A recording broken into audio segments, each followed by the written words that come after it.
Hello and welcome back everyone. जैसा कि last session में हम लोगों ने डिस्कस किया था डिफरेंट फंक्शंस जो हम लिबर ऑफिस कैल्सी में यूज करते हैं, और जो ज़्यादातर यूज आने वाले 5 फंक्शंस के बारे में हम लोगों ने डिस्कशन भी किया था, उनके एग्जांपल्स भी देखे थे। उसमें किस तरीके से हम लोग सेल रेंज पास कर सकते हैं और सेल रेंज को किस तरीके से सेपरेट किया जाता है, कब हम कॉमा लगाते हैं, कब हम सेमी कोलन लगाते हैं, वो सब डिस्कस किया था। सो आप लोगों के लिए एक क्वेश्चन है, सभी स्टूडेंट्स के लिए। आपको कोई 5 फंक्शंस के नाम कमेंट बॉक्स में लिख के मुझे बताने हैं। आज का सेशन शुरू करते हैं। आज के सेशन में हम लोग स्टडी करने वाले हैं फॉर्मेटिंग के बारे में, यानी कि जो वर्कशीट जिसमें हम लोग डेटा एंट्री कर रहे हैं, जो हम लोग लेबर ऑफिस कैल्सी में अपना डेटा तैयार कर रहे हैं ना, उसको अगर हमें फॉर्मेट करना है। फॉर्मेट बहुत ज़्यादा ज़रूरी होता है, क्योंकि कोई भी रिपोर्ट अगर आप एक सिंपल जैसे एक ही तरीके से टाइप कर देंगे तो उसकी विजिबिलिटी जो है वो इतनी अच्छी नहीं होती है। तो उसको अच्छे से रिप्रेजेंट करने के लिए, एक अच्छा लुक एंड फील देने के लिए हम उसको फॉर्मेट करते हैं, यानी कि फॉर्मेटिंग करते हैं। हमारे जो जिस तरीके से आप ये देख सकते हो, जो हमारा कंटेंट यहाँ पे डिस्प्ले हो रहा है, यहाँ पे जो हेडिंग है वो कुछ डिफरेंट कलर में है, और जहाँ पे भी हमने रेफरेंस दिया है वहाँ पे हम लोगों ने हाईलाइट करके दिया है, और टेबल है वो एक डिफरेंट कलर में यहाँ पे डिस्प्ले है। तो दिस इज़ कॉल्ड फॉर्मेटिंग। आप यहीं से समझ सकते हैं, यानी कि हम जो इन्फॉर्मेशन हमारे पेज पे डिस्प्ले करवा रहे हैं उसको किस तरीके से रिप्रेजेंट करते हैं, उसका बहुत ज़्यादा इम्पैक्ट पड़ता है, उसका बहुत ज़्यादा फ़र्क पड़ता है। सो आप अगर इसी तरीके से अगर आप कोई टेबल एक्सेल में बना रहे हैं या फिर लिबर ऑफिस कैल्सी में बना रहे हैं, तो आपको क्या चीज़ें ध्यान रखनी चाहिए और फॉर्मेटिंग किस तरीके से आप इम्प्लीमेंट कर सकते हो, वो हम लोग आज बात करेंगे स्प्रेडशीट के अंदर। सो स्टार्ट करते हैं। देखिए, the cell holds any type of data in a spreadsheet. The cell data can be formatted using formatting tool bar. तो हम इसके लिए जो टूल बार हम लोग यूज करेंगे, जनरली हम लोगों ने आपका जो लिबर ऑफिस राइटर था उसमें भी स्टडी किया था formatting tool bar. In a similar manner यहाँ पे भी आपके पास फॉर्मेटिंग रिलेटेड जो आपके डिफरेंट कमांड्स होती हैं वो फॉर्मेटिंग टूल बार में अवेलेबल होती हैं, और सेल फॉर्मेटिंग विंडो जो होती है, ये इसका आगे हम लोग देखेंगे उस विंडो में क्या क्या ऑप्शंस हमारे पास अवेलेबल होते हैं। So it is also possible to format the cell using format cell dialog box. यहाँ पे जो फॉर्मेट सेल डायलॉग बॉक्स होता है उसमें आपके पास डिफरेंट ऑप्शंस होते हैं, नंबर से रिलेटेड, न्यूमेरिक से रिलेटेड, डिफरेंट डिफरेंट टैब्स में क्या क्या ऑप्शन सेल पे हम इम्प्लीमेंट कर सकते हैं, उसका अलाइनमेंट कैसे चेंज कर सकते हैं, वो सब हम लोग बात देखने वाले हैं अभी। सो इसके लिए आपको सबसे पहले क्या करना है, फॉर्मेट टैब पे जाना है और उसमें आपको ऑप्शन मिलेगा सेल्स का, वो आपको सेलेक्ट करना है। फॉर्मेट टैब के अंदर जब सेल्स आप सेलेक्ट करेंगे तो एक नया डायलॉग बॉक्स आपके पास ओपन होगा, और उसमें जो इम्पोर्टेंट है, जो आप बार बार यूज करते हो आपके फॉर्मेटिंग के लिए, वो ये कुछ ऑप्शंस हैं, 10 ऑप्शंस, ये आपको पता होने चाहिए। फ़ॉन्ट जो है, फ़ॉन्ट से रिलेटेड उसमें आपके पास डिफरेंट स्टाइल्स होंगी, अलग अलग फ़ॉन्ट को किस तरीके से आप डिस्प्ले करवा सकते हो उससे रिलेटेड ऑप्शन होंगे। फ़ॉन्ट साइज़ में आप अपने फ़ॉन्ट की साइज़ कम या ज़्यादा कर सकते हैं। बोल्ड से मीनिंग है, जैसे यहाँ पे ये लिखा है format cell, this is called highlighted text. Okay, तो अगर आप अपने टेक्स्ट को बोल्ड करना चाहते हैं तो आप उसको बोल्ड ऑप्शन से जाके, या फिर कंट्रोल+B इसका शॉर्टकट की होता है। इटैलिक करना चाहते हैं, थोड़ा टिल्टेड लिखना चाहते हैं, तो आप कंट्रोल+I का भी यूज कर सकते हैं, और इसका जो ऑप्शन है उसका भी यूज कर सकते हैं। अंडरलाइन के लिए कंट्रोल+U होता है, और या फिर आप उसमें जो आपका टूल बार में ऑप्शन होता है वहाँ से भी आप अंडरलाइन कर सकते हैं। नेक्स्ट आपके पास अलाइनमेंट से रिलेटेड ऑप्शंस होते हैं। यहाँ पे आपको 3 अलाइनमेंट्स अवेलेबल होते हैं, लेफ़्ट, सेंटर और राइट।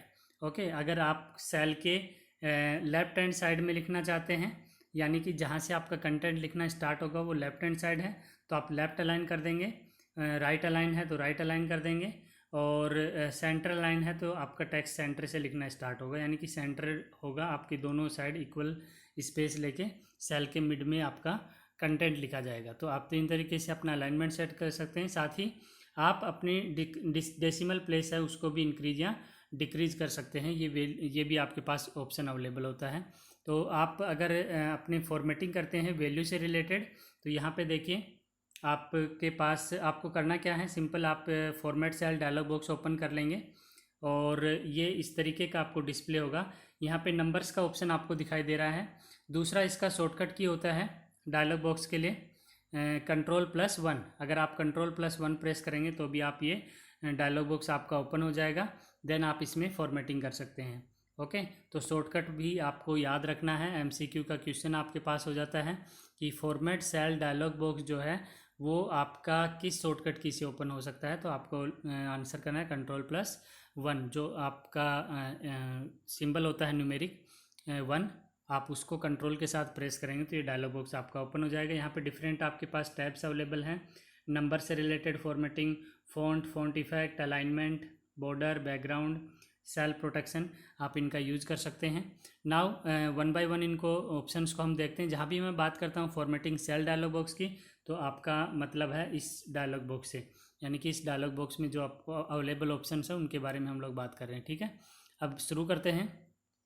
अगर आपको डेसिमल प्लेस फिक्स करना है, ओके, तो आप किस तरीके से कर सकते हैं। देखिए बहुत बार ऐसा होता है, अगर आप डेसिमल में नहीं लिखते हैं तो आपका कंटेंट कुछ इस तरीके से नज़र आता है। देखिए ओके, आपने फिक्स नहीं किया कि ये डेसिमल के कितने पॉइंट तक वैल्यू होनी चाहिए, तो जो वैल्यू आपकी अवेलेबल है या डिवाइड करने पर आ रही है या फिर आपने एंटर की है तो वो इस तरीके से शो होती है ना। इसको हम फॉर्मेटिंग के बाद फिक्स अगर कर दें कि डेसिमल के सिर्फ 2 पॉइंट तक हमारी वैल्यू होनी चाहिए, तो आपका रिजल्ट कुछ इस तरीके से आएगा और ये बेटर लग रहा है इस फर्स्ट वन से। ओके, यहाँ पे आप देखेंगे जो डेसिमल के बाद एक ही वैल्यू है तो उसको नेक्स्ट आपका 0 से फिल कर दिया, और जिसके पास डेसिमल के पास बाद वैल्यू नहीं है उसके बाद 0 0 लिख दिया, और जो आपका 2 से ज़्यादा डिजिट जिसमें है उसको उसने राउंड ऑफ करके 6575 था तो उसको 0.66 कर दिया, और 0.666 था तो उसको 0.67 कर दिया। ओके, यानी कि 0.5 से बड़ा नंबर है इसलिए एक डिजिट को इंक्रीज करके उसको 2 डेसिमल पॉइंट्स तक उसने चेंज कर दिया है। तो ये हम चेंज कहाँ से कर सकते हैं। सबसे पहले आपको क्या करना है, जो आप की रेंज ऑफ सेल है उसको आप सेलेक्ट कर लेंगे और ओपन कर लेंगे format cell dialog box. Again इसका शॉर्टकट की मैंने बताया था, Ctrl+1 प्रेस कर देंगे, नंबर टैब में जाएंगे, वहाँ पे नंबर्स का ऑप्शन होगा उसको सेलेक्ट कर लेंगे, और यहाँ पे आपके जो रिक्वायर्ड है, आपको दो प्लेस पे रिक्वायर्ड है या 3 प्लेस रिक्वायर्ड है वो आप फिल कर देंगे। तो दिस टाइम मैं आपको बता देता हूँ। देखिए यहाँ पे जो आपका नंबर का ऑप्शन आ रहा है तो आपने यहाँ पे नंबर सेलेक्ट कर लिया, और यहाँ पे जनरल सेलेक्ट किया हुआ तो आप यहाँ पे डेसिमल प्लेस दे देंगे कि आपको कितनी प्लेस तक वैल्यू रखनी है, और ओके कर देंगे। 2 प्लेस रखनी है तो आप 2 के अकॉर्डिंग यहाँ पे देखिए इस तरीके का रिजल्ट आपको नज़र आएगा। तो आप समझ सकते हैं यहाँ से कि आपका फॉर्मेटेड डेटा जो है कुछ इस तरीके से आपको शो होगा। नाउ नेक्स्ट हम लोग बात करते हैं, अगर आपको लेबल्स अगर आपको लेबल एंट्री करनी है, यानी कि आप कोई वैल्यू एंटर कर रहे हैं और वो वैल्यू किस तरीके की आप कंसिडर करना चाह रहे थे, क्या वो शो हो रही है या नहीं हो रही है। यहाँ पे एक अच्छा एग्जांपल दिया, जैसे आप मोबाइल नंबर एंटर कर रहे हैं तो कोई भी मोबाइल नंबर एंटर करते हैं तो उसका STD कोड के साथ 0 डिजिट आपका होना चाहिए, लेकिन आप जब भी एंटर करेंगे 0 से स्टार्ट करेंगे डिजिट को तो वो 0 ऑटोमेटिकली डिसअपियर हो जाता है, वो वहाँ पे शो नहीं होता है। उसका रीज़न क्या होता है, क्योंकि बाय डिफ़ॉल्ट आपका जो नंबर आप एंटर करते हो उसका टाइप जो है वो न्यूमेरिक होता है, नंबर होता है, और वो नंबर आप एंटर करते हैं इसलिए वो क्या हो जाता है, नंबर के 0 से स्टार्ट होने वाले जितने भी नंबर होंगे वो आपकी सेल के अंदर सिर्फ न्यूमेरिक शो होंगे, उससे पहले वाले डिजिट जो हैं 0 वो डिस्प्ले नहीं होती हैं। इसलिए हमें उसको क्या करना है, उसी फील्ड को जहाँ पे ये फील्ड न्यूमेरिक हो रखी है, नंबर हो रखा है, इसको हमें चेंज करके टेक्स्ट करना है। टेक्स्ट करने के बाद अगर आप लिखेंगे जो भी आप 0 वैल्यू 1 टाइम्स लिखते हैं या 2 टाइम्स लिखते हैं तो वो डिस्प्ले होगा कंप्लीट। तो इस केस में हमें करना क्या है, देखिए आप जो एंट्री करेंगे फ़ोन नंबर की, पहले अपनी सेल ऑफ रेंज को सेलेक्ट कर लें, उसके बाद formatting cell dialog box open कर लें, नंबर टैब पे जाएं, और अब आपको नंबर टैग में टेक्स्ट सेलेक्ट करना है, न्यूमेरिक सेलेक्ट नहीं करना है। टेक्स्ट जैसे सेलेक्ट करेंगे तो आपका डेटा जो फॉर्मेटेड हो जाएगा, और उसके आगे अगर आपने 0 लगाया है तो आपको 0 शो होगा। तो ये तरीका है आपका कि कोई भी नंबर को अगर आप डिस्प्ले कराना चाहते हो तो इस तरीके से आप करवा सकते हो। दूसरा बात करूं अगर मैं सेल रेंज आपका साइंटिफिक, अगर आप डेट या टाइम एंटर करते हैं तो बाय डिफ़ॉल्ट आपकी डेट का टाइम जो है वो अमेरिकन होता है, यानी कि MM DD और 4 टाइम बाई। ओके, तो ये होता है फर्स्ट 2 डिजिट रिप्रेजेंट करती है मंथ को, देन डे को, और देन ईयर को। ओके, यहाँ पे देख सकते हो आप कि आपका 12th मंथ है यानी कि दिसंबर, और 9 डेट है, और आपका 2008 ईयर है। नाउ आप अगर आप इसको चेंज करना चाहते हो तो आपके पास अवेलेबल ऑप्शंस होते हैं, आप अपनी डेट को इनमें से किसी भी फॉर्मेट में डिस्प्ले करवा सकते हैं। तो ये तरीका होता है कि आपको अगर ये चेंज करना है, आपकी डेट का फॉर्मेट चेंज करना है, तो again formatting cell dialog box कहाँ से ओपन होगा, शॉर्टकट की बताया मैंने, Ctrl+1 से, और नंबर टैब में जाएंगे, वहाँ पे डेट कैटेगरी है। डेट कैटेगरी में आप अपने अकॉर्डिंग कोई भी डेट का जो फॉर्मेट है वो सेलेक्ट कर लेंगे, जो आपको सूटेबल लगता है उसके अकॉर्डिंग आप अपना डेट को डिस्प्ले करवा सकते हैं। ओके, यानी कि पहले डे आप चाहते हो कि आपका डेट इस तरीके से हो, पहले डे आए, फिर मंथ आए, और फिर ईयर आए, और वो भी 2 में आए या 4 में आए, वो आप देख सकते हो। यहाँ पे 4 डिजिट्स में ईयर है, यहाँ पे 2 डिजिट्स में ईयर है। इट डिपेंड्स, आप जो अवेलेबल फॉर्मेट्स हैं उनको यूज कर सकते हैं। इसी तरीके से अगर आप टाइम को भी चेंज करना चाहते हैं, देखिए टाइम भी अलग अलग तरीके से डिस्प्ले हो रहा है, कंप्लीट आवर, मिनट और सेकंड। ओके, और साथ में AM या PM भी आपका शो हो रहा है। यहाँ पे AM और PM शो नहीं हो रहा है, यहाँ पे सेकंड शो नहीं हो रहा है। तो ये डिपेंड करता है आप इसमें से कौन सा फॉर्मेट आप यूज़ करना चाहते हो। अगेन, जो वहाँ पे डेट कैटेगरी यूज़ कर रहे थे नंबर टैब में, यहाँ पे नंबर टैब में आपको टाइम कैटेगरी सेलेक्ट करना है, और जो अवेलेबल फॉर्मेट है उनमें से आप किसी भी एक फॉर्मेट का यूज़ कर सकते हो अपनी डेट को डिस्प्ले, डेट और टाइम को डिस्प्ले करवाने के लिए।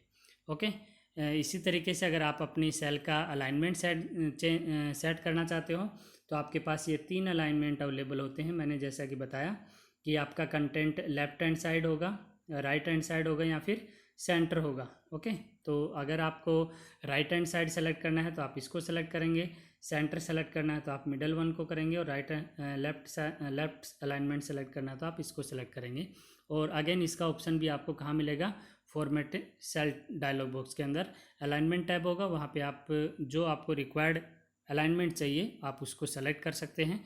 उससे क्या होगा, आपकी जो सेल्स होती हैं उनमें data as per your selection होगा। अगर आपने सेंटर किया है तो हर बार कंटेंट जो है वो आपकी सेल के सेंटर में लिखा होगा। ठीक है, तो ये तरीका होता है। नाउ नेक्स्ट वन ये है कि अगर आप अपनी सेल के अंदर कोई भी डेटा एंट्री करते हैं तो आप इन चीज़ों का ध्यान रखेंगे कि जैसे आपको कोई फॉर्मूला एंट्री करनी है, एवरेज निकालना है, और ओवरऑल जो हमने चीज़ें सीखी है, जैसे डेट का फॉर्मेट चेंज करना है, टाइम का फॉर्मेट चेंज करना है, टेक्स्ट को कलर करना है, या न्यूमेरिक वैल्यू आ रही आगे डिस्प्ले नहीं हो रही है मोबाइल नंबर में, उसको कैसे चेंज करना है, ये सारी चीज़ें एक बार आप इस तरीके का कोई एक एग्जाम्पल लेंगे और उससे आप एक बार प्रैक्टिस करके देखेंगे। और ये सारी चीज़ें मैं जब नेक्स्ट टाइम वीडियो बनाऊंगा आपके लिए, प्रैक्टिकल वीडियो, उसमें सारी चीज़ें अगर आपका कोई डाउट रहता है तो वो क्लियर हो जाएगा। एंड अगर आप नए यूज़र हैं तो प्लेलिस्ट ज़रूर विजिट कीजिए, वहाँ पे सारे वीडियोज़ हमारे कैटेगराइज हैं, आपको स्टडी करने में आसानी होगी। एंड सब्सक्राइब नहीं किया तो सब्सक्राइब कर लीजिए, सच दैट कोई भी नया वीडियो हम अपलोड करें तो आपको उसका नोटिफिकेशन मिल जाए। And thank you, keep watching, keep learning. Next session में हम लोग कुछ शॉर्टकट सीखेंगे सच दैट हम अपनी जो वर्कशीट पे काम करना है उसको स्पीड अप कर सकें, यानी कि कैसे हम अपनी डेटा एंट्री जो स्प्रेडशीट या आपका जो लिबर ऑफिस कैल्सी सॉफ्टवेयर है उसमें कैसे इंक्रीज़ कर सकते हैं डेटा एंट्री की स्पीड को, उस पर बात करेंगे। So till that keep watching, keep learning.